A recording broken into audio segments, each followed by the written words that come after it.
ஸ்டாலினும் அவரோட ஸ்ட்ராட்டஜி டீமும் உட்கார்ந்து பேசினாங்களாம். பிஜேபி உள்ள வந்துடும் ஓட்டு கேட்போமான்னு. இது ரொம்ப பழைய உருட்டுங்க, மக்கள் எல்லாம் நம்ப மாட்டாங்க, நம்ம நீட்டை ஒழிச்சிடுவோம்னு சொல்லி ஓட்டு கேட்போமா?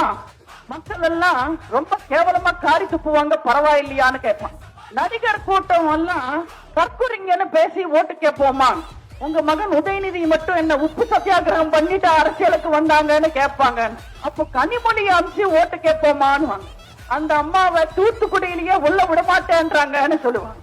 அப்போ கமலேன்வர் அது அவரோட கட்சிக்காரங்களை கட்டின பணம் எப்ப திருப்பி கொடுப்பாங்கன்னு காத்துக்கிட்டு இருக்காங்க, அவர் சரிப்பட்டு வரமாட்டாருன்னு சொல்லுவாங்க.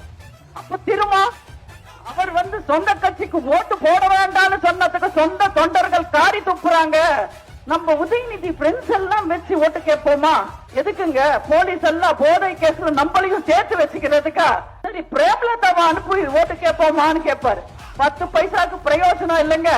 ஓட்டு போட வந்தவங்க கூட போட மாட்டாங்க.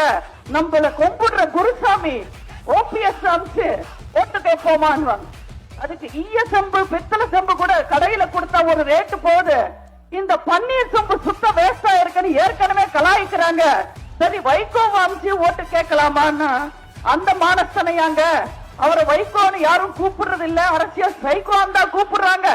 நம்ம பழையபடி பிஜேபி உள்ள வந்துடும் சொல்லியே ஓட்டு கேட்போம், அதுதான் நம்மளுக்கு பழகிடுச்சு, அப்படியே போவோம்.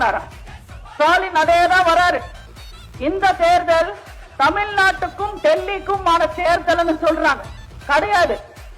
இந்த தேர்தல் அதிமுகவுக்கும் திமுகவுக்குமான தேர்தல்.